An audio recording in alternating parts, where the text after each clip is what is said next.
So good morning. It is Monday morning and I've just come down into the home gym, about to warm up and get my workout going. So on Mondays, I do cross training in the morning. Instead of my typical run, I'll do some workout that gets the heart rate up, still aerobic in nature, but just something that's not running and not kind of adding additional wear and tear to my feet and my legs. So sometimes I'll jump on the air bike, do some intervals with the different ergs, air bike, ski erg, rower. Oftentimes I'll just do what I would call kind of a more old school CrossFit aerobic conditioning style workout, which is what I'm gonna do this morning. So we're gonna have a bunch of movements, just moving from one to the next, high reps, gets the heart rate up, but at a very kind of manageable, sustainable rate. And we'll do that for about 60 minutes. But first we wanna get warmed up, make sure blood's flowing, body gets warm, and then we'll hit that workout. So I mentioned that Mondays we do some cross training. Sundays are my full rest days. Unless there's a specific reason why we're training through those, I do a full rest day on Sunday. So Monday, just kind of extra important to just get the body awake again, and just mobilize again, make sure that I'm ready for the morning session as well as just a full long week of training. So hit the foam roller, do some dynamic stretching, just any kind of trouble spots that I'm dealing with, I'll make sure to address those, and then we'll get on with the workout.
Out here getting a little walk in with Luna. It's a beautiful day, man. So we're so lucky to have a ton of trails along the Chattahoochee River. So it just makes for scenic, pretty places to get out and let her run and just enjoy nature. So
Yeah, and she absolutely loves this. I mean, I never see her more happy than we are when we are out here on the trails. And she's running, chasing deer, just totally free. I really hate to think, you know, how many dogs never get to experience something like this. No slight on the owners, everybody's got a different situation, but we certainly try to take advantage of the environment that we have as much as possible.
All right, Monday afternoon, we're about to hit our strength session for the day. Just gonna get warmed up a little bit.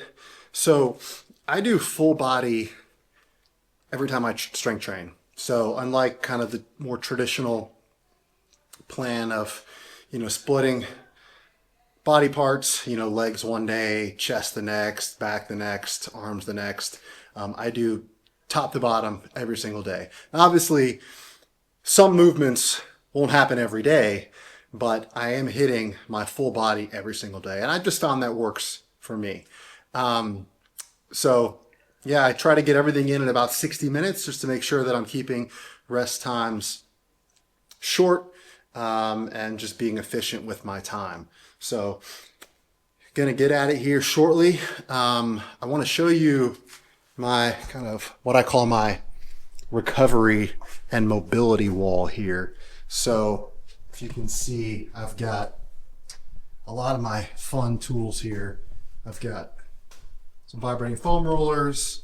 I've got my massage gun that I was just using, some various vibrating balls here to work out different issues.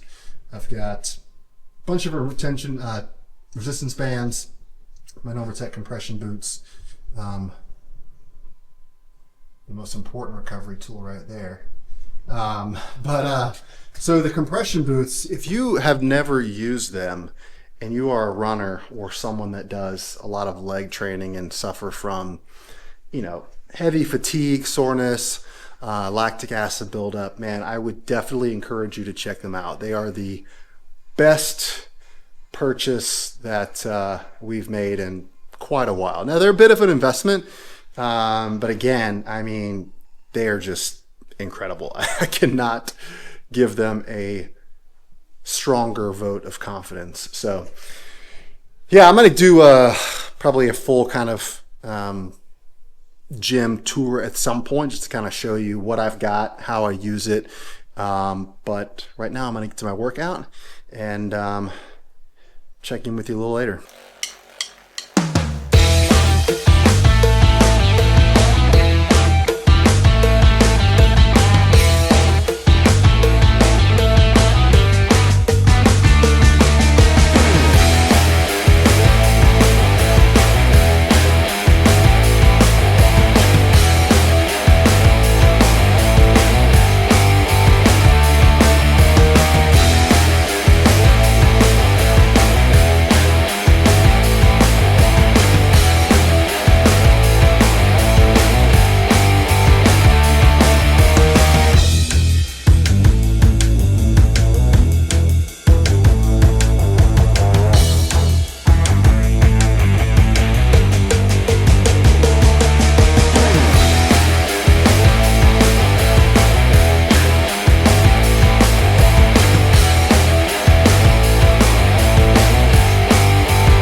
What's up, everyone? So if you're new here and have no clue who I am, let me give you a quick rundown. I'm a 43-year-old hybrid athlete. And now I know the term hybrid athlete gets thrown around a lot these days, but for me, it's pretty straightforward. I'm someone who trains for endurance, primarily running, while also keeping strength training as a key part of my routine. Basically, I like to run far, sometimes fast, and lift heavy. So one of my big goals this year is to document more of this crazy, awesome journey. I want to bring you behind the scenes, week by week, about what it's like to live the life of an amateur athlete, or as I like to say, an enthusiast, juggling big goals, training, and, well, just living life. Now, this week's video is likely going to be a little bit longer than usual because I'm going to dive into all things 2025.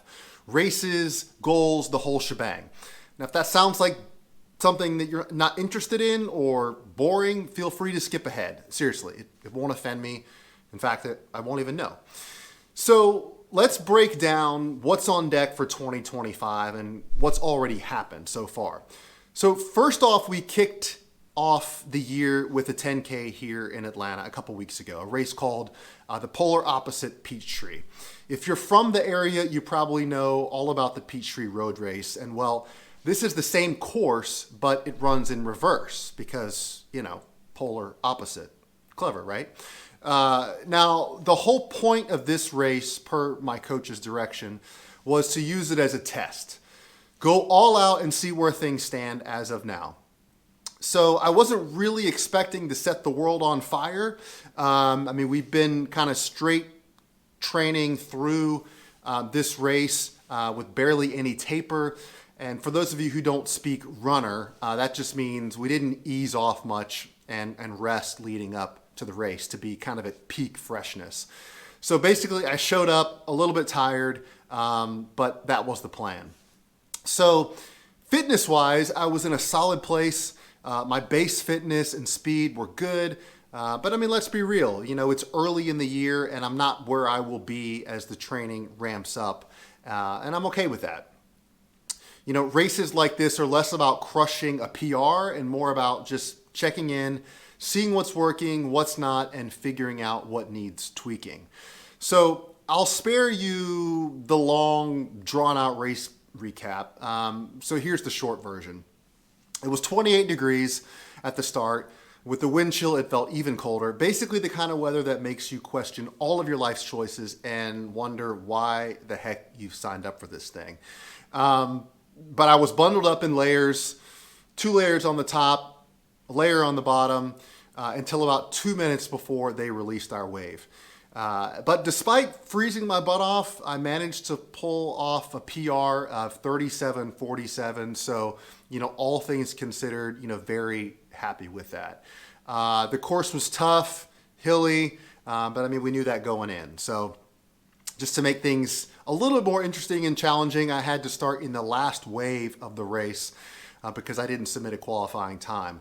So, those of you who are wondering kind of what that means, it means weaving in and out of people and trying not to trip over yourself and still, make forward progress. But hey, all in all, it worked out. More importantly, this served as a huge confidence boost for me.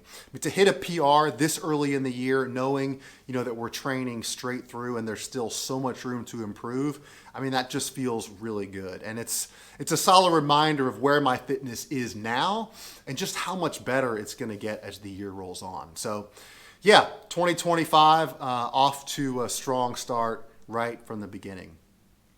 Okay, so let's talk about what's coming up for the rest of the year.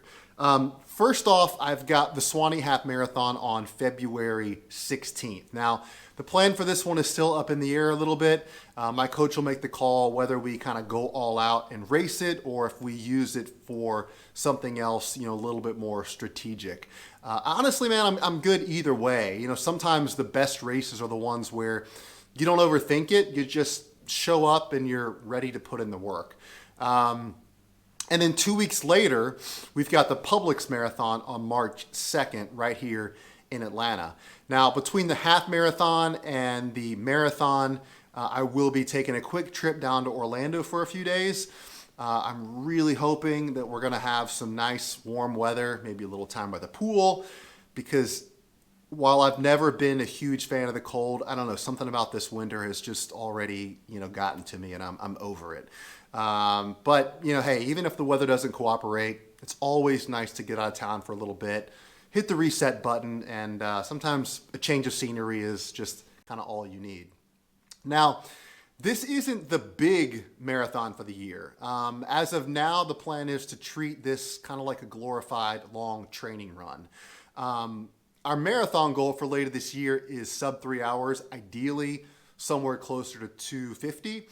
But for this one, we'll keep it slower, stick to a moderate pace, and kind of use the race environment to make what would typically be a grueling, boring 3+ hour long run just suck a little bit less. Why sign up for a race if I'm not going to race it? Well, honestly, there's something just being surrounded by other runners, having aid stations, and just soaking up the buzz and energy of race day that, makes it feel fun and less miserable, if you will. And honestly, I mean, when you're training for something big, you got to take every mental and physical advantage that you can get. So right after the Publix Marathon, I'm heading off to Alaska for a friend's wedding. And yeah, I've been to Alaska before, but it's one of those places that never disappoints. I mean, especially this time of year when the scenery is basically a postcard, right? So I'm sure I'll have to tweak my training a little bit to deal with Mother Nature and, what the weather throws my way. But who knows? I might end up spending more time on a treadmill than I normally do, but, we'll certainly figure it out. Once I'm back from Alaska, it's full steam ahead with marathon prep, which, my first big A race of the year is the Cleveland Marathon on June 15th. And when I say A race, I mean it's the one where we pull out all the stops. Everything else leading up to this has been secondary or, a warm-up even, if you will. I've had a lot of people ask me, why the Cleveland Marathon? And, no slight to Cleveland, but it really just came down to the timing. I needed a marathon around June, and as anyone who's ever tried running in the summer heat knows, I mean, you've got to head north if you don't want to feel like you're running in the sauna. Plus, I wanted to keep the logistics simple, so it's a easy city, quick flight, manageable weather, and so no kind of overcomplicated plans or logistics. And so Cleveland, it just made sense. So before Cleveland, to take a quick step back, I will be pacing my good friend and running coach at the Great Southern Endurance Race 100K. Now, I did this race last year and had an absolute blast. Most of my training and racing, of course, is a solo effort. And so getting to be a part of a team effort like this is it's such a refreshing change of pace. It's not just fun. I mean, it's energizing in a way that being by yourself, just can't replicate, at least to me. For those of you in the area, you probably know these landmarks well.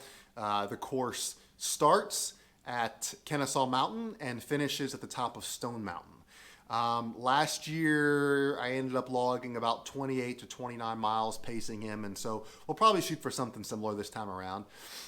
It's not officially on my race calendar, but I wanted to mention it because I'm sure I'll share some behind-the-scenes footage with you. It's one of those experiences that reminds me why I love this stuff so much. So after that, it's going to be, back to the grind. We'll have about 4 solid weeks of training left before the taper for Cleveland kicks in. And so, this is crunch time. This is the last real chance to fine-tune everything and make sure I'm as fit and fast as possible before race day. Post-Cleveland, easy week for sure. No one knows how the body's going to feel after a race like that, but even if everything goes perfectly, meaning I don't have any tweaks, no minor injuries, I'll still need and want a few days to recover and just kind of, decompress. But hey, we'll cross that bridge when we get to it. Okay, after that, less than 3 weeks post-Cleveland, it's time for the Peachtree Road Race, and that is on July 4th. This race has become a tradition for me, and if you're from Atlanta, it's a big deal. It is the largest 10K in the world. It tracks around 50,000 runners and walkers annually.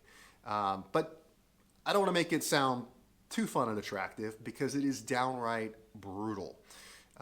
Anyone that knows Atlanta in July knows that it's hot, humid, and miserable. Perfect PR conditions? Absolutely not. Not even close. But that doesn't stop me every year from trying to beat my time from the previous year. Realistically, the fitness that I have for Cleveland is what I'll bring to the Peachtree. I mean, 3 weeks just isn't enough time to make any noticeable improvements. So the focus after Cleveland will really be, recovering, rehabbing, any, tweaks or niggles that have developed and just showing up as ready as I can be for that race. About a week after the Peachtree, we're going to be hopping on a plane with a couple of friends and going to Africa. Yep. I mean, I am so pumped for this trip, like really pumped. This isn't just some like bucket list safari trip. For me, it is a complete full circle moment. Most of you probably don't know, but Tanzania is where I grew up as a kid. And so getting to show my wife and our best friends the place that shaped so much of who I am, I mean, that's absolutely huge. And it's something that I have dreamt about for years. So we'll be staying in the Serengeti, doing the whole safari experience, lions, elephants, giraffes, sunsets, that make you question your entire existence, and it's going to be insane. I'm so freaking pumped. For my wife and friends, it's a once-in-a-lifetime thing. For me, it's like introducing them, to an old friend. As far as training goes, man, I have no clue. It's sort of an off-season for racing, so I've got some wiggle room to chill out a bit, cut back if needed. I'm not about to stress over some missed miles or following, a strict training schedule while I'm, there in Africa. So, but don't worry, I'm sure I'll be capturing as much of it as I can, and sharing some of the epic footage with you all, when I get back. Once we get home, it's game on. I'm staying stateside for the rest of the year, and it's all about building toward my 100-mile race in December. That's the main event. That's the biggest, longest, most challenging race I have this year. But before we get there, we have one more race on the schedule as of now, and that's the Mystery Mountain Marathon on October 12th. So the Mystery Mountain Marathon is a trail marathon, and since my 100-miler is also on trails, this is where the prep really starts to shift. We'll be spending a lot more time on the trails instead of the road, focusing on a lot more hills and climbing, because if you've ever run trails, especially on the East Coast, they can get pretty gnarly, and if you've not put in the time to acclimate yourself, they're going to rock your world. They just demand a whole new level of focus. Every step is a decision, rock, root, or twisted ankle. You got to spend a bunch of time, getting the feet, legs, and body just kind of reacclimated to that surface. Now, I've run the Mystery Mountain Marathon before. I did it back in 2023, and I took second place. I missed the win by less than 2 minutes. Yeah, I mean, it stung. I'm going back to settle the score. I'm kidding. I don't know. Whether or not I come out on top, it's going to be an absolutely awesome race. The course is tough, technical, painful, but beautiful. So just kind of a real, gut check. And finally, we've got the grand finale, the Blood Rock 100-miler on December 5th in Pelham, Alabama. And as you probably didn't know, it's the day before my birthday. So yeah, there's a very good chance, actually a definite chance, that I will be spending the first hours of my next trip around the sun trudging through the Alabama woods, probably questioning why I signed up for another 100-mile race. But I'm looking forward to it. It's going to be an epic, epic adventure. This race is a beast. It's one of those iconic ultras in the South, so much so that even Carl Meltzer, one of the godfathers of ultra running and just a true legend of the sport, has done it himself. So that alone tells you kind of everything you need to know about it, how challenging this is, as all 100-mile races certainly are. Since this race is still pretty far off, I don't have all the details locked down yet, but I can tell you this, I'll have my crew there and they're going to be critical. For a race this long, having the right people in your corner can really make or break your day, or days in this case. Because, let's be real, 100 miles just doesn't fly by. I'm also going to try to recruit a couple of pacers for the later stages, because when you're running at 3 a.m., on fumes, having someone just to keep pushing you along and keep you motivated is just priceless. So, and that's it. That's the lineup for 2025. There might be a few surprises here and there, maybe an extra race still to be determined. But for now, these are the big ones. From an epic trail marathon to chasing sunsets in the Serengeti to miler on my birthday. It's shaping up to be, one heck of a year. So yeah, here's to some big goals this coming year, brutal miles, and hopefully some just unforgettable stories. I can't wait to take you along for the journey.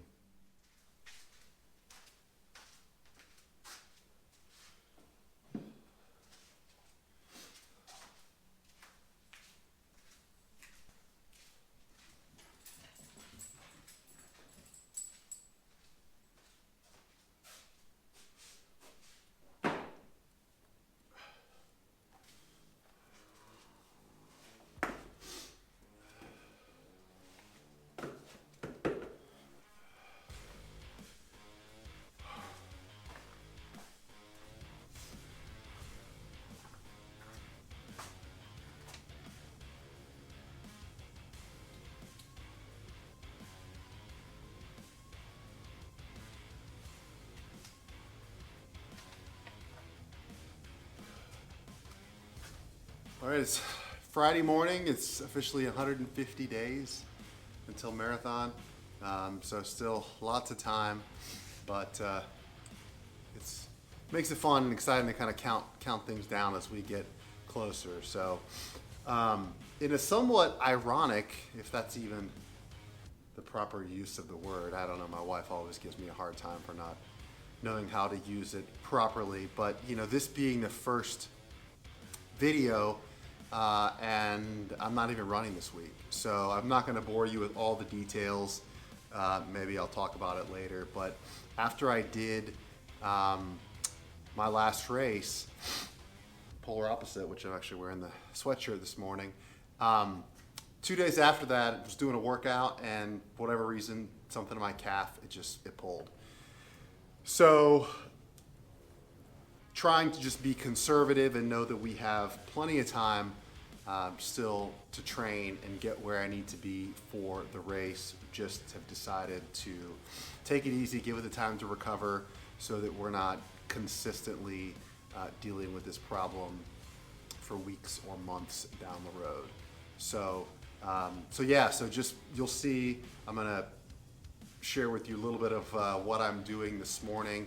But really just still focusing on a lot of aerobic type of training, trying to keep that aerobic base as much as I can, so that when I do get back to running, hopefully next week, I won't really have lost much at all.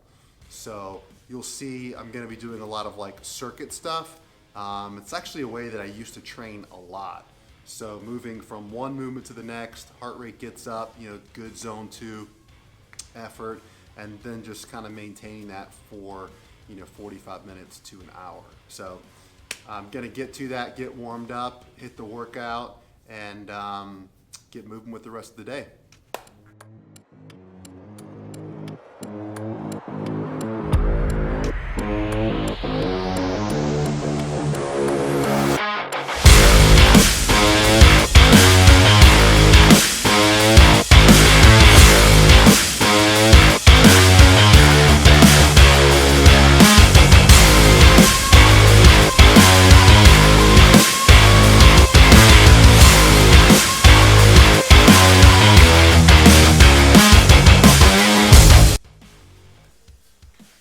All right, so we just finished the warm-up. I did 2 rounds, 5 minutes each on the the 3 ergs. So the bike, the ski, and the rower. And actually we're gonna use all 3 of those in this morning's workout, which is part of why I warmed up on them. So this workout is going to be 5 rounds, 7 minutes. I'm gonna put it up on the screen so you can see it in case you wanna do it yourself. But it is gonna be 1 minute, essentially kind of max effort. So I'm gonna be doing 15 cals on the bike, 25 air squats, 15 cal on the ski erg, and then 15 burpees, 15 cal on the rower, and then 10 each reverse barbell lunges with 95 pounds. So let's get at it.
All right, we're gonna wrap this video up because it's gone longer than most of them will, but that's because I wanted to give you just an insight into what's happening this year, the races and all that stuff. So here's the deal. I haven't been able to run for almost 2 weeks now. If you caught it earlier in the video, I gave kind of a quick summary, but let me just break it down a bit more for you. So we had an awesome 10K on January 4th. Everything was great. Body was in sync, no issues at all.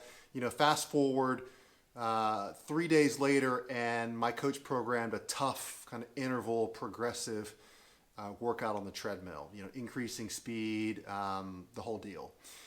And it was going really well until it wasn't. So about 10 minutes from finishing, I felt, unfortunately, an all too familiar pull in my left calf. And if you've ever had calf strains before, you know the feeling. It's like your body just hits the emergency brake. So I did the smart thing and I stopped immediately.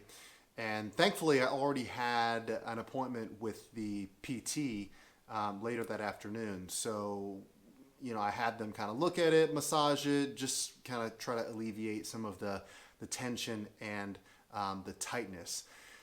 But after a few days trying to run again, the same thing happened. So long story short, you know, we decided it was best to just give it some more time to heal so that we can avoid, you know, a full-blown setback. Trying to have some perspective on the bright side, the Cleveland Marathon is 150 days out. So if I've got to deal with this, I'd rather deal with it now. It's frustrating because I was making such good progress, but I'm super confident that I'll be able to, you know, bounce right back. So this brings me to the point I want to share with you today, and that is about flexibility and adaptability. You know, look, sometimes life gets messy, you know, whether it's an injury or, you know, a work deadline or just a curveball you didn't see coming. Things don't always go as we planned. But here's the thing. It's not about avoiding these setbacks, it's how you respond to them. You see, I mean, rigid goals, it's like driving a car with a flat tire. You won't get very far unless you're willing to make a change. And sometimes that may mean trading your gym workout for a quick session at home, or maybe, you know, taking a work call on the go so you can get on a walk. You know, when life gets hectic, sometimes the key is just getting creative and finding ways to adapt your plan just so you can keep moving forward. Consistency matters, but it doesn't have to look the same every day, and it likely won't. Flexibility is your safety net. It's the thing that keeps you moving forward instead of crashing and burning. And here's what I really want you to take away. Stop wasting your energy on things you can't control. Don't spiral because you missed the gym one day or your meal plan went sideways. Instead, just ask yourself, what can I do right now? Maybe it's taking that short walk around the neighborhood. Maybe it's cooking something healthy at home, or maybe it's just taking a moment to kind of reset and adjust your mindset. But flexibility isn't a weakness. It's a strength. It shows that you're in it for the long haul, that you're willing to adapt, to learn, and to keep going no matter what. So just embrace the chaos. Sometimes life is going to just knock us off track. It happens. But it's your response that defines your journey. So be adaptable, keep moving, and remember, it's about progress, not perfection. I'll see you next week.